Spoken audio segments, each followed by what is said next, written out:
I think we're going to have a great meeting with President Xi of China, and a lot of problems are going to be solved. The two presidents will engage in in-depth communication on strategic and long-term issues concerning China-U.S. relations. At stake is nothing less than the future of the global economy. This is how the Associated Press has described the upcoming meeting between US President Donald Trump and his Chinese counterpart Xi Jinping.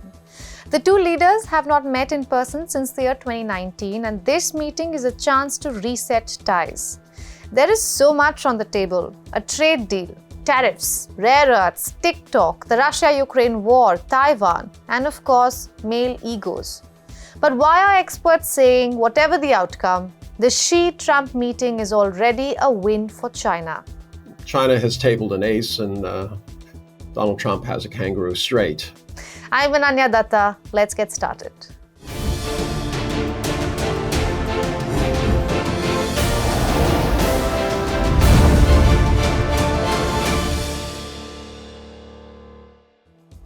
In the last 10 months, both allies and enemies have seen more of Donald Trump the businessman than Donald Trump the diplomat. The US president calls it his way of doing business.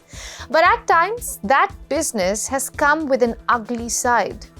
You don't have the cards right now. With us, you start having not cards. playing cards. But right now, you don't. Very You're playing serious, cards. Mr. President. You're I'm playing very cards. serious. You're gambling I'm with the president lives in of the world. millions of people. You gambling with World War III. And you're doing this. And we've never really gotten underway with that. And we are going to be doing you're so. taking people's land We away have not. from them. We have, And those people in many cases are being executed. They're being executed. And they happen to be white. It would really be a wonderful marriage because it's two places that get along very well. They like each other a lot. Well, if I may, as you know from real estate, there are some places that are never for sale. That's true. These world leaders have scrambled to flatter Trump as he unleashed his tariff war. But one country that has managed to fight back without stepping a foot in the White House is China. After tariffs reached levels that were basically a trade embargo, both sides were forced to the table for a truce. Whether a truce will follow or not, that will be clear in a day or two.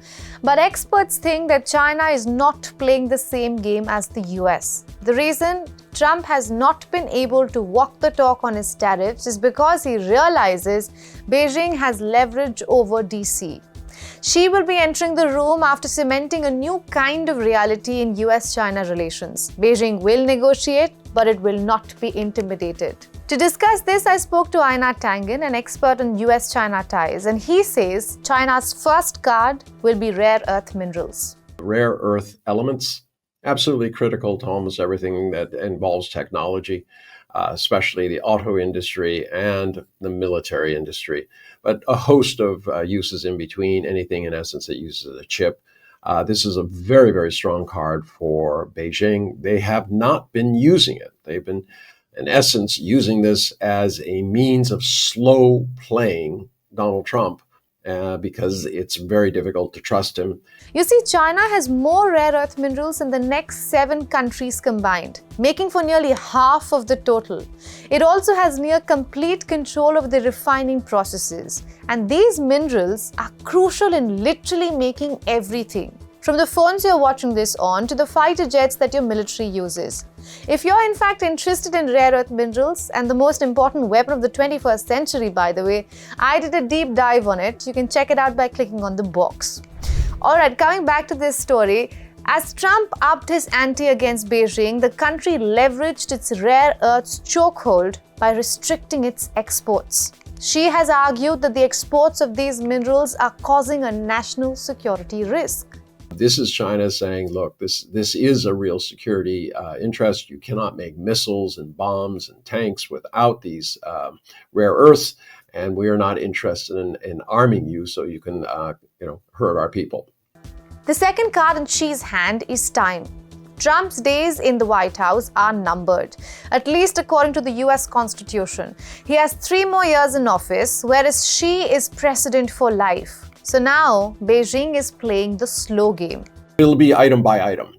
They'll be talking about, let's try this out for a year. That's good for China's perspective because, that means that Donald Trump can't really do anything for a year, but they're engaging the U.S. This TikTok deal that Donald Trump wants, they're obviously going to discuss that, but they're going to be trade-offs. I'll do this, you do that, and that's, I think, China's long-term goal. Yes, Trump has tariffs and chip export controls in his arsenal, and a quid pro quo agreement between chip and rare earths would be a win for both the Chinese and US economies. But in that process, China is looking to reduce its reliance on the US. In fact, just this week, China signed an upgrade to its free trade agreement with the ASEAN bloc of Southeast Asian countries, which, by the way, collectively are China's largest trading partner.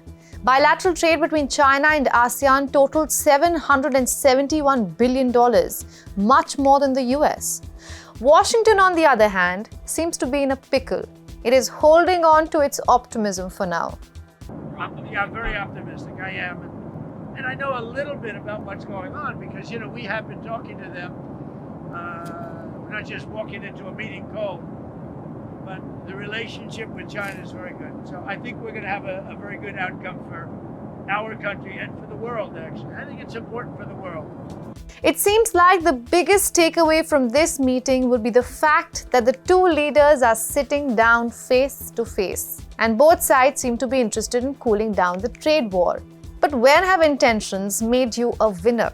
Almost never. So Mr. Tangin says, if Trump doesn't get a win, he will manufacture one. This is the victory he wants to take back to the United States. Look, you guys, your soybean farmers are going out of business. I got the Chinese to start buying soybeans, so you should be happy with me instead of, being sorry because you're going bankrupt. So he's looking for a win. He doesn't have the card, so he's going to try to manufacture one. And China's not opposed to it. I mean, they have 3 more years of this guy. They want to keep it on a low boil as opposed to an intensive situation. Stay tuned to Hindustan Times, where we will closely track the landmark meeting. I'm Ananya Datta. You've been watching Grey Zone. Let me know what topics you would want us to tackle next. Till then, goodbye.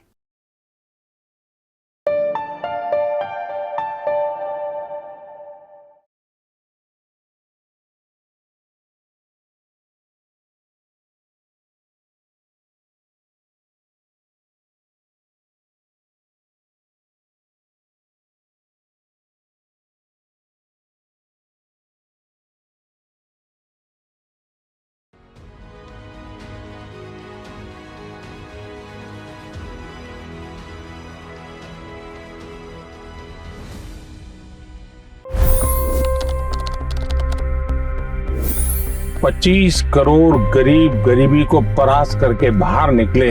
For the good of our nation, let's work together and let's truly make America great again. The fastest news breaks. Requested PM saying that look, you will have to speak to Putin and to Zelensky. The biggest news makers. The relationship with India is probably the most important bilateral relationship the US will have for the rest of this century.